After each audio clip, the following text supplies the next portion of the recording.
Welcome to BV9 news. ముందుగా headlines చూద్దాం. అమరావతిలో అభివృద్ధి ఆగిపోయిందన్న చంద్రబాబు. అమరావతి పేరుకు అందరూ అంగీకరించారన్న ఏపీ సీఎం. సైదాబాద్ నిర్మించి అభివృద్ధి చేశారన్న చంద్రబాబు.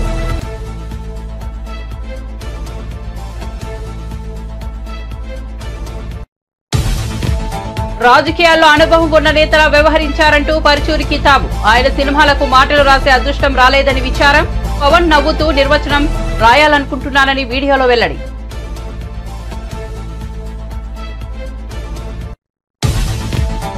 రాజ్యసభలో ప్రతిపక్షాల ఆరోపణలకు ప్రధాని కౌంటర్. అంబేద్కర్ రాజ్యాంగం వల్లే ఇప్పుడు ఈ సభలో ఉన్నానని వ్యాఖ్య. రాష్ట్రపతి ప్రసంగంపై ధన్యవాద తీర్మానంలో భాగంగా రాజ్యసభలో స్పీచ్.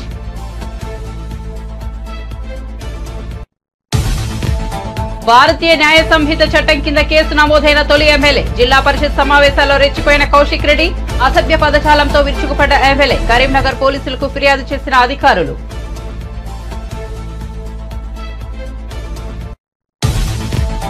పట్టిసీమ ఎత్తిపోతల ద్వారా గోదావరి జలాలను విడుదల చేసిన మంత్రి నిమ్మల. దేశాన్ని కరువు రహితంగా మార్చాలంటే నదుల అనుసంధానమే మార్గమని వ్యాఖ్య. గతంలో పట్టిసీమను జగన్ ఒట్టిసీమగా మార్చారని ధ్వజం.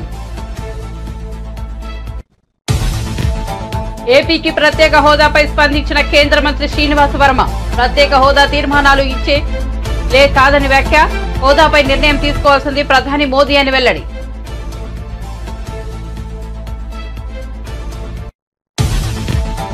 చంద్రబాబు రేవంత్ రెడ్డిలు సహచరులు అన్న మల్లు బట్టి Vikramarka. Chandrababu AP CM, Revanth Telangana CM అన్న ఉప ముఖ్యమంత్రి. 6 గ్యారంటీలను అనుకున్న సమయం కంటే ముందే అమలు చేశామని వెల్లడి.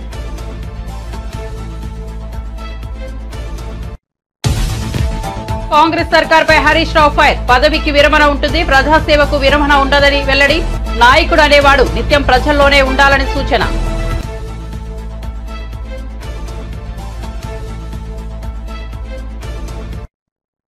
ఇక వార్త వివరాల్లోకి వెళ్తే, రాజధాని అమరావతిపై ఆంధ్రప్రదేశ్ ముఖ్యమంత్రి చంద్రబాబు నాయుడు బుధవారం శ్వేతపత్రం విడుదల చేశారు. ఉద్యోగ ఉపాధి కోసం తాను అమరావతిని నిర్మించాలని చూస్తే జగన్ విధ్వంసం సృష్టించారని విమర్శించారు. ఉద్యోగ ఉపాధి అవకాశాలు లేక విద్యార్థులు ఇక్కడి నుంచి వెళ్లిపోయారని ఆవేదన వ్యక్తం చేశారు. జగన్ ప్రభుత్వం చేసిన అరాచక పనుల కారణంగా వరల్డ్ క్లాస్ క్యాపిటల్ గా మారాల్సిన అమరావతి ఇప్పుడు దెబ్బతిందన్నారు. అమరావతిలో అభివృద్ధి ఆగిపోయిందన్నారు. విధ్వంసం ప్రారంభమైంది. నెక్స్ట్ ఇది మీరు చూస్తే 19 పవర్కి వచ్చాడు. First act was destruction of Praja Vedika. No return orders, no accountability, జవాబుదారీతనం లేదు. ఒక చిన్న ప్రాపర్టీ కొట్టాలన్నా నిర్ణయం చేసేటప్పుడు ప్రాపర్ ప్రొసీజర్ ఫాలో కావాలి. ఎలాంటి ప్రొసీజర్ ఫాలో కాకుండా ఇది చేయడం. అక్కడి నుంచి 3 రాజధానులు అనౌన్స్ చేయడం, ఆ నుంచి బీసీజీ రిపోర్ట్ ఒకటి తేవడం, జీఎన్ రావు కమిటీ వేయడం, కేబినెట్ సబ్ కమిటీలు వేయడం, ఎన్ని విన్యాసాలు చేయాలనో అన్ని విన్యాసాలు చేసి విధ్వంసానికి ఏం చేయాలో అన్ని చేసే పరిస్థితి. ఈ విధంగా ఉన్నటువంటి ప్రజావేదిక ఈ విధంగా తయారు చేశారు. అది అట్లనే ఉంది ఇప్పటికి కూడా. దాన్ని కూడా మిమ్మల్ని కూడా అడిగాం. చాలా మంది అంటున్నారు శాశ్వతంగా అట్లనే ఉండాలి, అక్కడి నుంచే స్ఫూర్తి రావాలి, ప్రజల్లో కూడా కసి పెరగాలి. అది చూసినప్పుడంతా కసి పెరిగి మేమందరం కలిసి రాష్ట్రాన్ని అభివృద్ధి చేయాలనే కక్షతో పనిచేసే పరిస్థితి రావాలని చెప్పి కోరుతున్నారు. అది కూడా ఒకసారి ఆలోచించే సబబుగా అనిపిస్తుంది. మనం దాన్ని అట్లే పెట్టాల్సిన అవసరం ఉంది. హైదరాబాద్లో నేను ఒక రాక్ గార్డెన్ పెట్టా. భవిష్యత్తు తరాలు చూడాలంటే ఈ ప్రాంతం ఏ విధంగా ఉందో ఆ రాక్ గార్డెన్కి పోతే ఈ విధంగా రాళ్లుండేటివి, ఇక్కడి నుంచి ఈ మహానగరం వచ్చిందని చూడడానికి ఆ రోజు పెట్టాం. నెక్స్ట్ ఇక్కడికి వచ్చినప్పుడు 1631 రోజులు. ప్రపంచంలో ఎక్కడా ఇంత ప్రొటెస్ట్ ఉండదు. ఎన్ని అవమానాలు పొందాలో అన్ని అవమానాలు పొందారు. రాష్ట్ర భవిష్యత్తుకు ముందుకొచ్చారు. సెంటిమెంట్ వదులుకొని రాష్ట్రం బాగుంటే మేం బాగుంటాం ఉదారంగా ఆ రోజు భూమి ఇచ్చారు. భూమి ఇచ్చిన వాళ్ళు రోడ్డు మీద పడ్డారు. ఎన్ని అవస్థలంటే ఇలాంటి అమ్మాయిలందరినీ, మహిళల్ని ఎంత అవమానం చేయాలంత అవమానం చేశారు. తిరుపతి యాత్రకు వెళితే ఎంత రోడ్డు మీద మట్టిలో గులకరాళ్ళలో కూర్చొని భోంచేసే పరిస్థితికి వచ్చారు. పక్కన హాల్స్ కూడా ఇవ్వనీయకుండా చేశారు. ఒక రాజకీయం కాదు, ఊర్లోకి పోతే ఇది చేశారు. కడాన శ్రీకాకుళం వరకు పోవాలని యాత్రకు పోతే మధ్యలోనే దాడులు చేస్తే అక్కడనే వదులుకొని వచ్చే పరిస్థితికి వచ్చారు. ఎక్కడ చూసినా రాళ్లతో వీళ్ళ ఇష్ట ప్రకారం చేశారు. ఇవాళ త్యాగం ఊరికే పోదు. అదే నేను చెప్పిన చరిత్ర అన్నాను. ఆ చరిత్ర తిరగరాయడానికే ప్రతి ఒక్కరు త్యాగాలు చేశారు. ఆ త్యాగాలు చరిత్ర ఎప్పుడూ గుర్తుపెట్టుకుంటుంది. ఏపీ డిప్యూటీ సీఎం పవన్ కళ్యాణ్ 3వ రోజు కాకినాడ జిల్లాలో పర్యటిస్తున్నారు. ఈ సందర్భంగా జనసేనానికి స్థానిక నేతలు, జనసేన కార్యకర్తలు ఘనస్వాగతం పలికారు. ఇక ఈ పర్యటనలో భాగంగా ఆయన సూరప్ప త్రాగునీటి చెరువు, వాకతిప్ప ఫిషింగ్ హార్బర్లతో పాటు ఉప్పాడలో కోతకు గురైన తీర ప్రాంతాన్ని పరిశీలించారు. తుఫాన్ పరిస్థితులపై ఫోటో గ్యాలరీని కూడా పరిశీలించారు. ఈ సందర్భంగా తీర ప్రాంతం కోతకు గురి కాకుండా తీసుకోవాల్సిన చర్యలపై పవన్ అధికారులతో చర్చించినట్టు సమాచారం. పిఠాపురంలో వారాహి సభలో పవన్ పాల్గొననున్నారు. ఈ సభలో డిప్యూటీ సీఎం హోదాలో ఆయన ఇచ్చే ప్రసంగంపై సర్వత్రా ఆసక్తి నెలకొంది.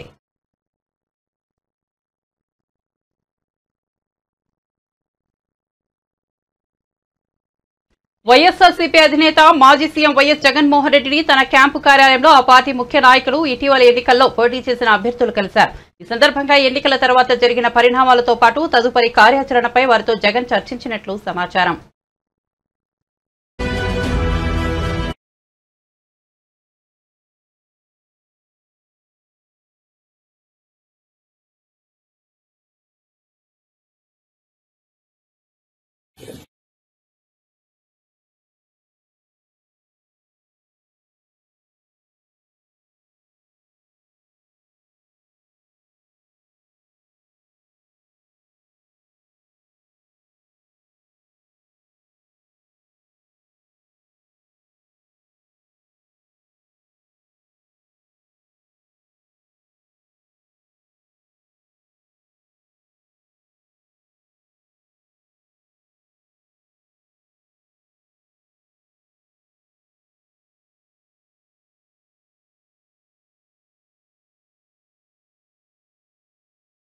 కమ్యూనిస్టు భావజాలం ఉన్న మనిషి మీ అందరూ తెలుసు. ముందు ఆయన కమ్యూనిస్టులతోనే కలిశాడు. కమ్యూనిస్టు భావజాలం ఉన్నా కూడా భగవంతుడిని నమ్మి ఆ వారాయికి మాల ఆయన వేసుకుని దానికోసం 10 రోజులు మళ్ళీ ఆ మాలలో అలా మనకు కనపడతా అంటే ఎంతో ముచ్చటగా కనిపిస్తున్నాడండి. అలా చూస్తా అంటే ఆయన ఏమన్నా పవన్ కళ్యాణ్ 5 సంవత్సరాలు ఒక పక్క నువ్వు అలా అలా అలా అలా రాజకీయాల్లో ఎదిగిపోవాలని కోరిక, ఒక పక్క మళ్ళీ సినిమాలు ఏమైపోతాయి అప్పుడప్పుడు. ఎందుకంటే సినిమాలు చేసుకోవటానికి ప్రభుత్వాలు పర్మిషన్ ఇస్తారండి.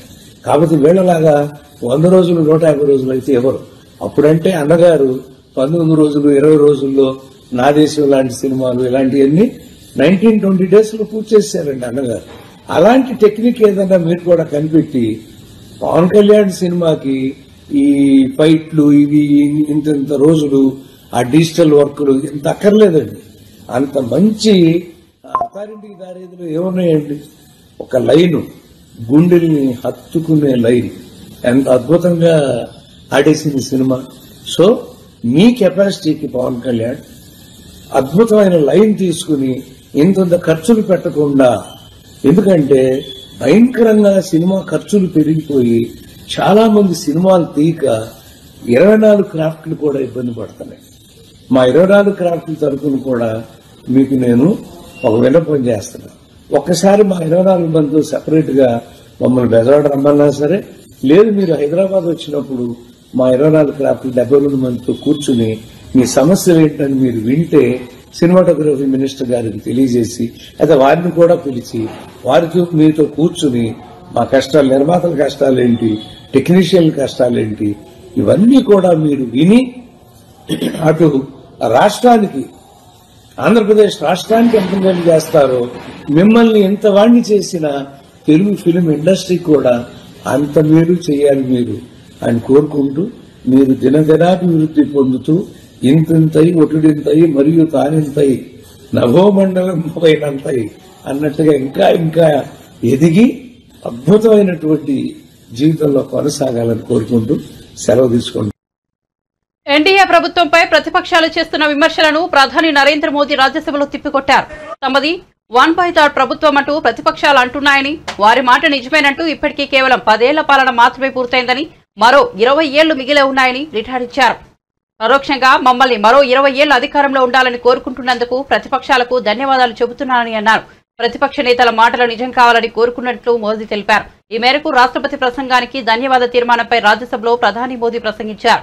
రాజ్యాంగం గొప్పదనాన్ని కీర్తిస్తూ అంబేద్కర్ రాజ్యాంగం వల్లే తాను ఇప్పుడు ఇక్కడ మాట్లాడగలుగుతున్నానని చెప్పారు. आदरणीय सभापति जी, चुनाव के दरमियान मैं देशवासियों को कहता था कि जो 10 साल हमने काम किया है, हमारे जो सपने और संकल्प है, उसके हिसाब से तो ये एपेटाइजर है, मेन कोर्स तो अभी शुरू हुआ।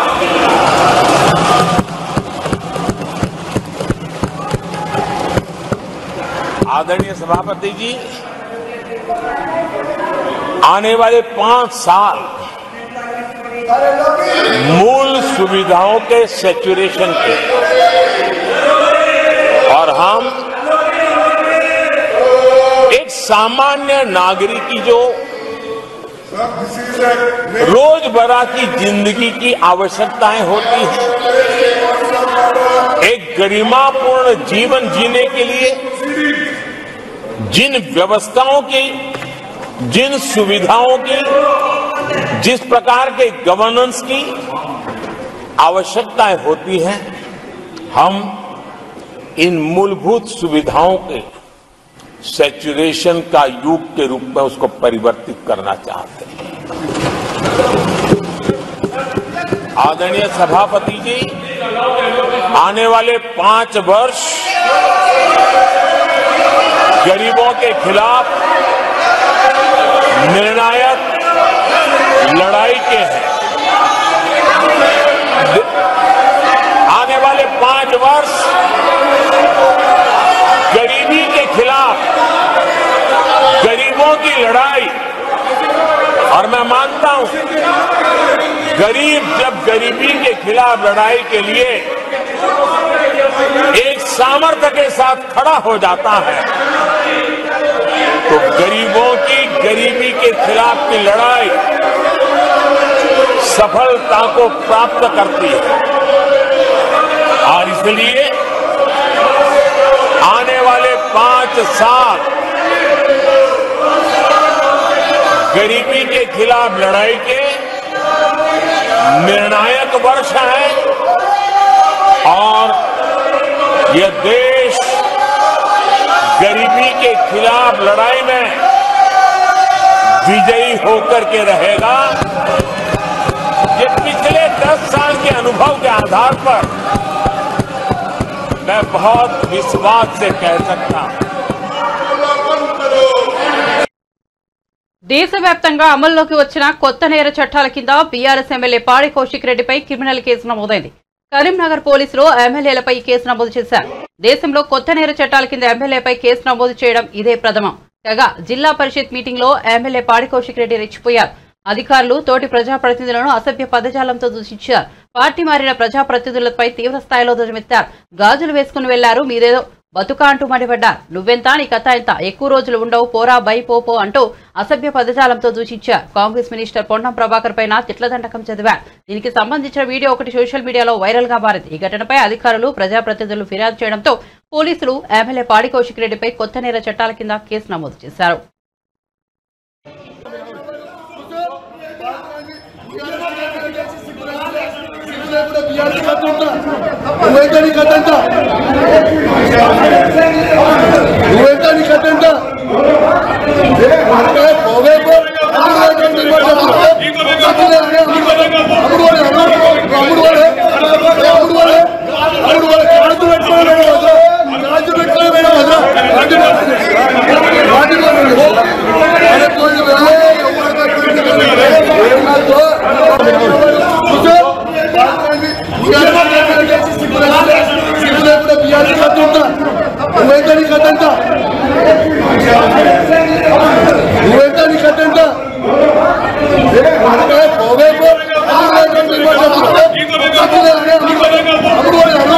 అప్పుడు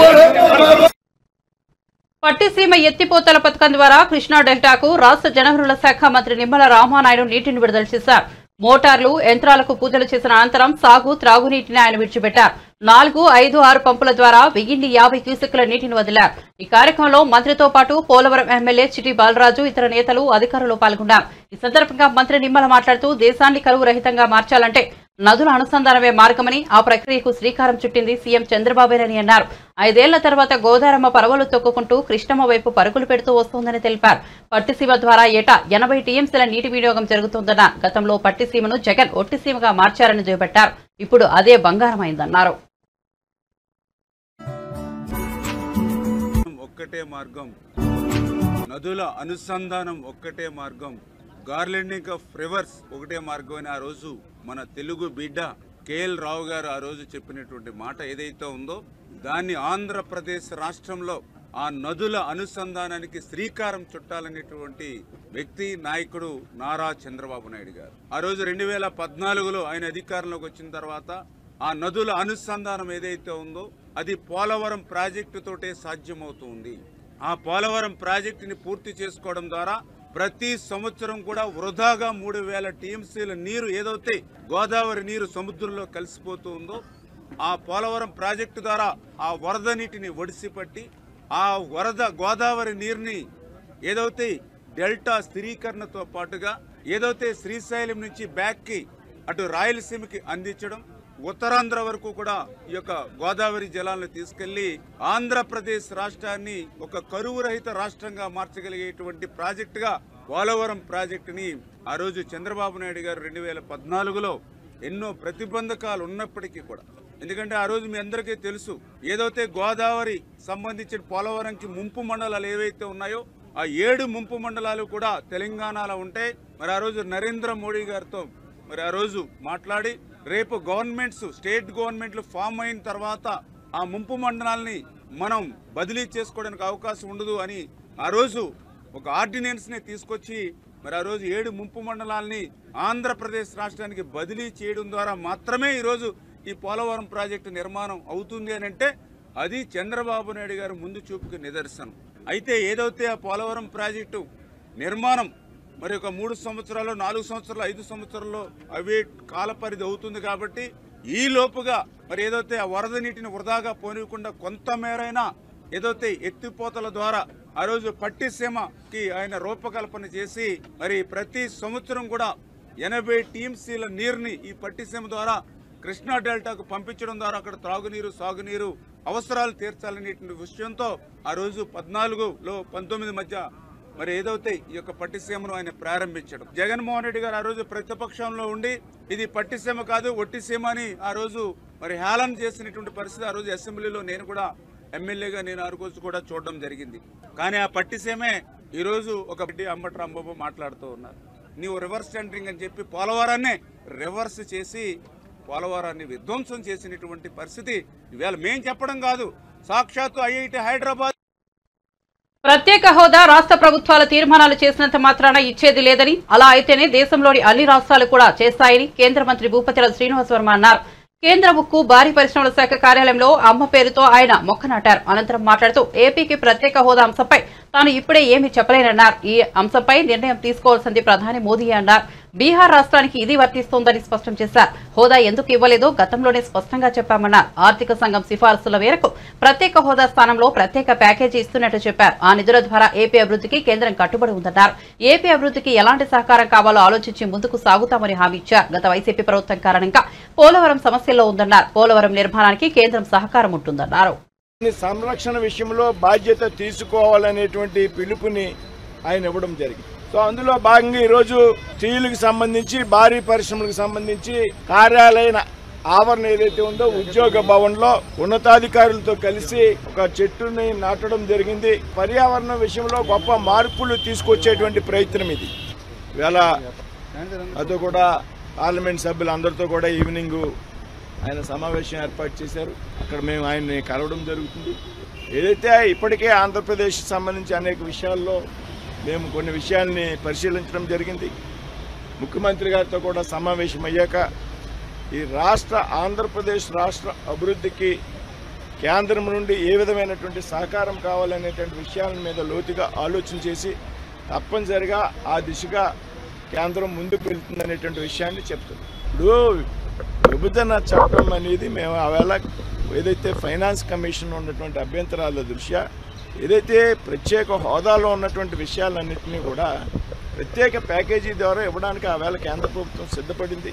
ఈపాటికే ఏదైతే హోదాలో ఉన్నటువంటి అనేక అంశాలని ఈపాటికే ఫుల్ఫిల్ చేయడం జరిగింది ఆంధ్రప్రదేశ్ రాష్ట్రానికి సంబంధించి కేంద్రం. ఇంకేమైనా ఉంటే కూడా ఇవాళ కేంద్రంలో రాష్ట్రంలో ఒకే కూటమికి సంబంధించినటువంటి ఎన్డీఏ ప్రభుత్వాలు అధికారంలోకి వచ్చాయి కాబట్టి ఖచ్చితంగా ఆంధ్రప్రదేశ్ విషయంలో రాష్ట్ర అభివృద్ధి విషయంలో విడిపోయినటువంటి ఆంధ్రప్రదేశ్కు ఉన్నటువంటి కష్టాలు తెలుసుకుని వాటిని ముందుకు తీసుకెళ్లేటువంటి ప్రయత్నం కేంద్ర ప్రభుత్వం చేస్తుంది. ఇదే తీర్మానాలు చేస్తే ఇచ్చేటువంటి సబ్జెక్ట్ కాదండి. ఈ రకం దేశంలో ఉన్నటువంటి అన్ని రాష్ట్రాల్లో కూడా తీర్మానం చేస్తే ఆంధ్రప్రదేశ్లో లా అండ్ ఆర్డర్ ఉంటుందండి. ఇప్పుడు ప్రభుత్వం మారి 12వ తారీఖున ప్రభుత్వం అధికారంలోకి వచ్చింది, వేటకి 20 రోజులు అయింది. లా అండ్ ఆర్డర్ పాత లా అండ్ ఒక సిస్టానికి ఆంధ్రప్రదేశ్లో అలవాటు పడిపోయారు. ఏదైతే గత 5 సంవత్సరాల్లో ఉన్నటువంటి లా అండ్ ఆర్డర్ ప్రాబ్లం అయితే ఉందో అదే లా అండ్ ఆర్డర్ ప్రాబ్లం ఇంకా కంటిన్యూ అవుతుందో 15-20 ఒక నెల రోజుల సమయంలో ఆంధ్రప్రదేశ్లో మనం ఏం మాట్లాడుకున్నా గత 5 సంవత్సరాల్లో ఆంధ్రప్రదేశ్లో ఒక కొత్త సంస్కృతి అలవాటై గతంలో ఎప్పుడూ లేనంతగా ఎన్నికల వరకే కానీ రాజకీయాలు ఎన్నికల అయ్యాక కూడా రాజకీయాలను దృష్టిలో పెట్టుకుని వ్యక్తిగతంగా దాడులు, ఆస్తుల మీద దాడులు, వ్యాపారాల మీద దాడులు, ఇవన్నీ కూడా సిస్టమ్ ఆంధ్రప్రదేశ్లో డెవలప్ అయి ఉంది గతం నుంచి 5 ఏళ్ళ నుంచి. వాటిని కంట్రోల్ చేయడానికి ఇప్పుడు వచ్చినటువంటి ప్రభుత్వానికి ఒక 2-3 నెలల సమయం పడుతుంది. ఇప్పుడు ప్రత్యేక హోదా ఇప్పుడు నేను చెప్పేది కాదు, ప్రత్యేక హోదా విషయం కట్టుబడి ఉందా అంటే ప్రధానమంత్రి గారు చెప్పేటువంటి విషయం. కానీ గతంలో ఎందుకు ఇవ్వలేకపోతున్నాం అనేటువంటి విషయాల మీద క్లియర్ కట్గా కేంద్ర ప్రభుత్వం కారణాలు చెప్పింది. ఇప్పుడు ఆ కారణాలు అయితే మారవు కదా. ఏదైతే ఫైనాన్స్ కమిషన్లో రికమెండేషన్స్ ఉన్నాయో వాటిని చెప్పడం జరిగింది. చూస్తారు ప్యాకేజీ ద్వారా చాలా సహకారం ఇచ్చారు. ఏదైతే ఆంధ్రప్రదేశ్లో చెప్పినట్లో హోదాలో ఉన్నటువంటి విషయాలు చాలా మట్టుకు అమలయ్యాయి. విద్యా సంస్థల విషయంలో కానీ ఏదైనా ఆఖరికి ఏదైతే మనం 13-14 ఫైనాన్స్లో మనకి పెండింగ్ ఉందో అది కూడా మనకి 10,000 కోట్లు 11,000 కోట్లు దాదాపు ఆంధ్రప్రదేశ్కి ఇవ్వడం జరిగింది. కేంద్ర ప్రభుత్వం గత 5 సంవత్సరాల్లో పెద్ద ఎత్తున ఆంధ్రప్రదేశ్ ప్రభుత్వానికి సహకరించింది అనేటువంటి విషయంలో ఏమాత్రం కూడా అనుమానం లేదు. భవిష్యత్తులో కూడా సహకరించడానికి సిద్ధంగా ఉంది. ఖచ్చితంగా పోలవరం విషయం రాష్ట్రంలో పరిపాలనను గాలికి వదిలేశారు. ప్రతీకారం పగ మీద దృష్టి పెట్టారని కాంగ్రెస్ సర్కార్పై మాజీ మంత్రి సిద్దిపేట ఎమ్మెల్యే హరీష్ రావు తీవ్రస్థాయిలో ధ్వజమెత్తారు. దుబ్బాక నియోజకవర్గం పరిధిలోని బీఆర్ఎస్ పార్టీకి చెందిన ఎంపీపీలు, ఎంపీటీసీలు, జెడ్పీటీసీలకు స్థానిక ఎమ్మెల్యే కొత్త ప్రభాకర్ రెడ్డి సన్మాన కార్యక్రమం నిర్వహించారు. ఈ కార్యక్రమంలో హరీష్ రావు పాల్గొని ప్రసంగించారు. మొత్తం గ్రామ పంచాయతీలన్నీ ఆగమాగమైతా ఉన్నా ఈ ప్రభుత్వం మొద్దు నిద్రపోతున్నటువంటి పరిస్థితి ఉంది. స్కూళ్లలో పోతే మిడ్ డే మీల్స్ మధ్యాహ్న భోజనం పెట్టే కార్మికులకు 7 నెలల నుంచి జీతాలు లేవు.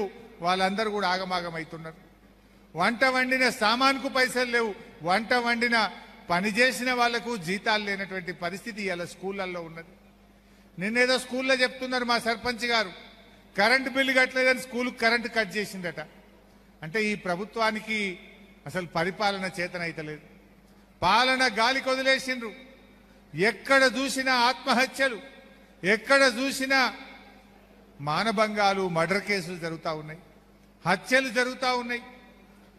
నిన్న మనం చూసినాం ఖమ్మం జిల్లాలో ఒక రైతు పురుగుల మందు తాగి ఆత్మహత్య చేసుకున్న వీడియో మనందరం కూడా చూసాం. ఇప్పుడే ఈడ కూర్చొని చూస్తున్నా ముఖ్యమంత్రి గారి జిల్లా మహబూబ్ నగర్ లో కలెక్టర్ ఆఫీస్ లో ఇంకో రైతు ఇలా పురుగుల మందు తాగిన వీడియో వస్తా ఉన్నది. అంటే ఈ రాష్ట్రంలో పాలన గాలికి వదిలేసిండ్రు. కేవలం ప్రతిపక్షాల మీద కేసులు, కుట్రలు తప్ప పరిపాలన చేతనైతలేదు. అందుకే రోజు కూడా ఆత్మహత్యలు జరుగుతూ ఉన్నాయి, రేప్ కేసులు జరుగుతూ ఉన్నాయి, హత్యలు జరుగుతూ ఉన్నాయి. లా అండ్ ఆర్డర్ ఆగమైపోయింది. రైతు బంధు అయితే దిక్కే లేదు. కేసీఆర్ ఉండగా జూన్ నెలలో ఖచ్చితంగా రైతు బంధు పడ్డది. ఇలా జూలై వచ్చినా ₹1 కూడా రైతు బంధు ఇవ్వకుండా ఇలా రైతుల ఉసురు పోసుకుంటా ఉన్నారు. ఏమన్నంటే ఏరివేత, ఎవరికి గీత పెడదాం, ఎవరికి కోత పెడదాం, ఎవరికి బంధు పెడదాం, ఎంత కమ్మి చేద్దామని ఆలోచన చేస్తుంది తప్ప సకాలంలో రైతు బంధు ఇవ్వడంలో ఈ ప్రభుత్వం పూర్తిగా ఫెయిల్ అయిపోయింది. పాపం అవ్వా తాతలకు ఆ 2,000 పింఛన్ కూడా వస్తలేదు. కేసీఆర్ ఉండగా 200 పెన్షన్ 2,000 చేస్తా అంటే బరాబర్ 2,000 చేసి ఇచ్చిండు మన కేసీఆర్. వీళ్ళు 4,000 చేస్తామన్నారు. ఇంటికి 2 పింఛన్లు ఇస్తామన్నారు. అవ్వకిత్తం, తాతకిత్తామన్నారు. ఇంట్లో కొడుకు ఉద్యోగం చేసినా ఇస్తామన్నారు, 4,000 ఇస్తామన్నారు. 4,000 ఎటు పోయినాయో, ఇంటికి 2 పింఛన్లు అడిగిపోయినాయో, కొడుకు నౌకరుంటే పింఛన్ అడిగిపోయిందో కానీ ఇచ్చే 2,000 కూడా వస్తలేవు. 2 నెలల పింఛన్ బాకీ పడ్డారు. మే నెల పెన్షన్ రాలే, జూన్ నెల పెన్షన్ రాలే, 2 నెలల పెన్షన్ బాకీ పడ్డారు. ఏప్రిల్ నెల పెన్షన్ మొన్న ఇచ్చిర్రు, జూన్ 25 తారీఖు ఇచ్చిర్రు, అది ఏప్రిల్ది. మే బాకీ, జూన్ బాకీ. అంటే పక్కన ఆయనేమో ఆంధ్రప్రదేశ్లో 4,000 ఇచ్చిండ్రు, ఈయన 4,000 ఎడవైనాయి. బాండ్ పేపర్ల మీద రాసి ఇచ్చిర్రు, 100 రోజుల్లో 4,000 పింఛన్ ఇస్తామన్నారు. 4,000 దిక్కు లేదు, ఇంటికి 2 పింఛన్లు దిక్కు లేవు, నౌకరున్నోళ్ళకి పింఛన్ లేదు, ఇచ్చే 2,000 కూడా ఇయ్యని పరిస్థితి ఏర్పడ్డది. పింఛన్లు రావు, కరెంటు సరిగా రాదు, స్కూళ్ళల్లో కరెంటు కట్ అయిపోయింది, మధ్యాహ్న భోజనం వాళ్ళకు జీతాలు లేవు, పారిశుద్ధ్య కార్మికులకు జీతాలు లేవు, ఊర్లలో చెత్తెత్తుడు బంద్ అయిపోయిన పరిస్థితి ఉన్నది. రైతు బంధు రాదు, కళ్యాణ లక్ష్మి చెక్కులు 7 నెలల కళ్యాణ లక్ష్మి చెక్కులు వస్తలేవు. ఏపీ సీఎం చంద్రబాబు తెలంగాణ ముఖ్యమంత్రి రేవంత్ రెడ్డిలు గురు శిష్యులు కాదని, వారు సహచరులేనని తెలంగాణ ఉప ముఖ్యమంత్రి మల్లుభట్టి విక్రమార్క అన్నారు. ఇదే విషయాన్ని రేవంత్ రెడ్డి కూడా పలువార్లు చెప్పారని గుర్తు చేశారు. బుధవారం ఆయన మీడియాతో మాట్లాడుతూ చంద్రబాబు ఏపీ సీఎంగా, రేవంత్ రెడ్డి తెలంగాణ సీఎంగా ఉన్నారన్నారు. వారిద్దరి మధ్య గురు శిష్యుల సంబంధం ఉందని చెప్పేవారివి అవగాహన లేని మాటలన్నారు. ఇప్పటికే ముఖ్యమంత్రి రేవంత్ రెడ్డి గారు చాలా స్పష్టంగా చెప్పాడు, శిష్యుడేంది, ఆయన గురువు ఏంది, నేను శిష్యుని ఏంది, సహచరుడు అని ఇప్పటికే 2-3 సార్లు చాలా స్పష్టంగా చెప్పాడు. కావాలని కొద్దిమంది బురద వేయడం కోసం మాట్లాడేటువంటి వాళ్ళకి ఆ చెప్పిన దాన్ని ఒకసారి వింటే సరిపోతుందని నేను అనుకుంటున్నాను. ఆయన ఆంధ్రప్రదేశ్ ముఖ్యమంత్రి, తెలంగాణ ముఖ్యమంత్రి, ఇక్కడ సహచరులే కదప్ప, గురు శిష్యులు అనే పదానికి అర్థమే లేదు. ఎవరైనా మాట్లాడితే ఆయన ఏమన్నాడో మరి వినుంటారు, అన్నోడిని ఏదో చేస్తారు, నేను అనలేను. కానీ ఒకసారి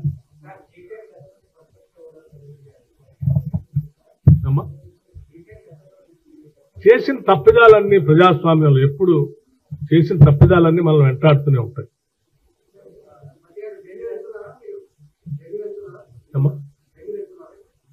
లేదు,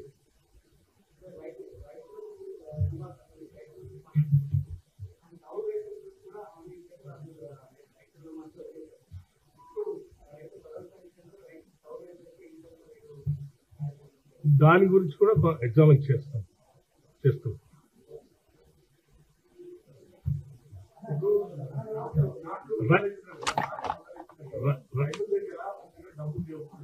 రైతు భరోసా గురించి ఒక ఆయన మాట్లాడుతూ నిన్న, గుట్టలో ఇచ్చినోడికి ఇచ్చారు, కొండలు ఉన్నోడికి ఇచ్చారు, రోడ్డు వేసినోడికి ఇచ్చారు, మీరు మా డబ్బులు కదా అంటే చర్చ పెడదాము. మేము అడ్డగోలుగా దారి పోస్తామని చెప్పలేదు కదా. ప్రజల సొమ్మే, ప్రజలను అడుగుతాము, వాళ్ళు ఏం చెప్తే వచ్చారు. అందరికీ ఇవ్వంటే అందరికి, గుట్టలు ఉన్నోడికి కూడా ఇవ్వంటే వాళ్ళకు కూడా ఇచ్చారు. ఏ పంట పండినోడికి కూడా ఇచ్చేసేయండి అని ప్రజలు చెప్తే ఎస్, అంతిమంగా ప్రజాస్వామ్యంలో వాళ్ళు. బులెటిన్ ముగించే ముందు హెడ్లైన్స్ మరోసారి చూద్దాం. అమరావతిలో అభివృద్ధి ఆగిపోయిందన్న చంద్రబాబు, అమరావతి పేరుకు అందరూ అంగీకరించారన్న ఏపీ సీఎం, సైబరాబాద్ ను నిర్మించి అభివృద్ధి చేస్తానన్న చంద్రబాబు.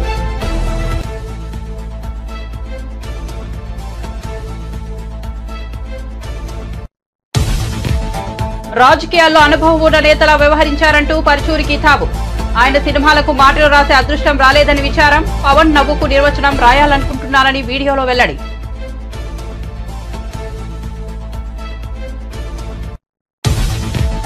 రాజ్యసభలో ప్రతిపక్షాల ఆరోపణలకు ప్రధాని కౌంటర్, అంబేద్కర్ రాజ్యాంగం వల్లే ఇప్పుడు ఈ సభలో ఉన్నానని వ్యాఖ్య, రాష్ట్రపతి ప్రసంగంపై ధన్యవాద తీర్మానంలో భాగంగా రాజ్యసభలో స్పీచ్.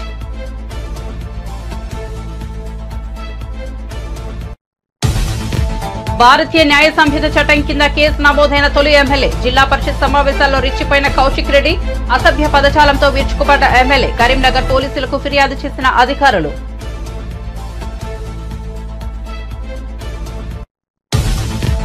పట్టిసీమ ఎత్తిపోతల ద్వారా గోదావరి జలాలను విడుదల చేసిన మంత్రి నిమ్మల, దేశాన్ని కరువు రహితంగా మార్చాలంటే నదుల అనుసంధానమే మార్గమని వ్యాఖ్య, గతంలో పట్టిసీమను జగన్ ఒట్టిసీమగా మార్చారని ధ్వజం.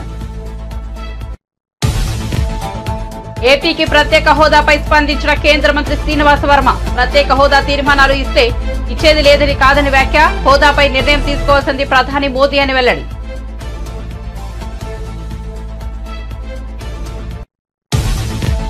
చంద్రబాబు రేవంత్ రెడ్డిలు సహచరులు అన్న Mallu Bhatti Vikramarka. Chandrababu AP CM, Revanth Telangana CM అన్న ఉప ముఖ్యమంత్రి 6 గ్యారెంటీలను అనుకున్న సమయం కంటే ముందే అమలు చేశామని వెల్లడి.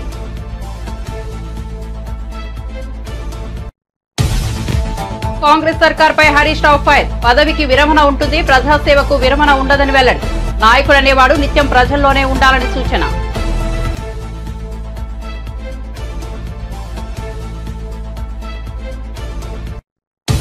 మరిన్ని అప్డేట్స్ కోసం చూస్తూనే ఉండండి VV9 న్యూస్.